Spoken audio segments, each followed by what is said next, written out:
Geli 21 Varsha is the name of the play, and it is the translation of the title is Last or Lost 21 Years. It is about this 21-year-old boy who comes from a so-called leftist liberal family, who thinks that I'm not a liberal, I'm not a leftist, I'm neither orthodox, rightist, I'm not a right-wing person either, I'm not a orthodox Brahmin, or I'm not a underprivileged Dalit, I'm not a schizophrenic, I'm not a gay. So basically I don't belong to any established identity who can prove that their problems exist because of that.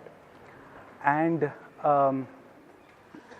while he is watching porn, an MTV anchor comes and captures him while watching porn and makes him feel that you are no one in this society, and if you want to prove yourself, you will have to come and join my league. So this person is so to say, we can say that he's an American extremist, terrorist, capitalist person, and he is on a mission to destroy history, and he convinces that boy to destroy history, as in the past, destroy architects, destroy historians, destroy politicians, destroy writers with different ideologies, destroy everything, so that we can start a new life. As he begins to destroy, he realizes that it's not a thing that to destroy history, and while destroying history, he cannot do it, and he feels that it's not possible, and he goes into a space where he has no more that 21-year-old confused boy, and we actually perform two ends of this play. In one end, he is this proper capitalist corporate person who is dealing his day-to-day life properly, and in other state he has gone into a meditative spiritual zone. And there were some shows where we perform both the ends, saying that now we'll perform the end which the writer wrote first, then he changed, so we'll perform this end also. So you choose the end which you want to choose. When I wrote this play, the first end was that he leaves because he is into doping, he is marijuana addict and all these things, and he turns to be a proper sophisticated boy in the first end. And as I was not satisfied with the end from the beginning, because I thought that it is slightly borrowed. I must go beyond it, because that end I have read in the novel Trainspotting, I have read in the novel called Rada by Bhahupadhyay. Then all these novels I have read this, so I thought that it's not coming from within me. So I thought that there should be something else, and I should go this beyond this this predicted end. I don't like to say that because I would like to quote Foucault here. He says that the word author has authority in that word itself. So author comes with authority. While playwriting, I feel that I don't have authority on these words, because I have used words almost 10 times. The word is dasa. Dasa meaning 10 out of 10. 10 में से 10. And this word, this word is used to describe a beautiful girl, that she is dasa. That means she is she's great. She's great looking. She's sexy. She's hot. You can use it in many ways.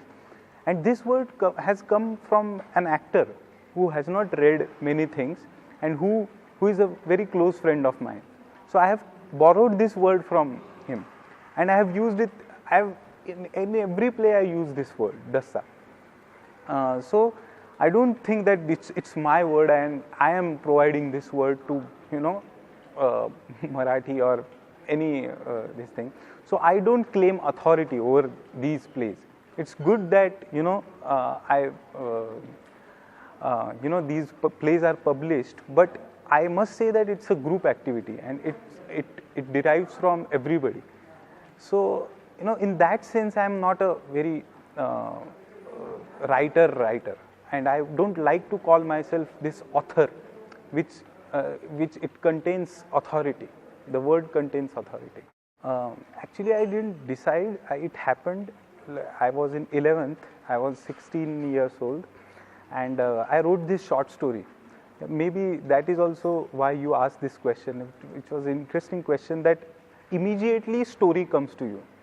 Maybe because I started doing plays. I started my all these things as an actor. I was doing plays. For a very few time, for a very short period of time, I was an actor, but I was a fairly good actor. After that short period of time, I thought that I should express something. I should express what I am not seeing in other plays, and it came in a short story form, which was like a play. But I wrote a short story because playwriting, I didn't start writing with bracket, bracket, the curtain goes up. No, not like that. I write that this is a story of these three guys who are like, but I used many theatrical devices in it. Like I used montage. Montage is not essentially theatrical device. It has come from cinema. But in college Banayak play competitions, they use montages, and they if we want to show a big time period like 4 months in like 2 minutes, we just show some images and we call that a montage. So in plays, so I added a montage in it. So I don't know what I was writing, but I was writing that. I don't like to hate traditions, but I won't say that I followed tradition either, or I won't say that. Like a senior actor in Marathi, after watching this play, said that you cannot offend the audience. You cannot offend the audience, because we used to directly point at audience and say that critics, please stand up and say these lines, and the actor used to say all these lines which normally critics say about Marathi theatre, experimental theatre. And we used to say that critics bhokat za, as in critics go, you are assholes and you go in this thing. Not critics, the audience, you are asshole. We used to say that on stage. So he got disturbed, and he said that he's a senior actor in Marathi. He said that you cannot do it.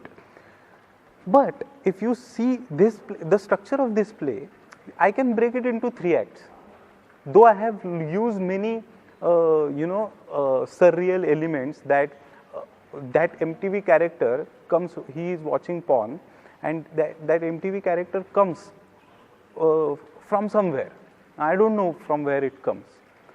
So I have used this thing, we can call it surreal, but the whole structure of the play has 3 acts.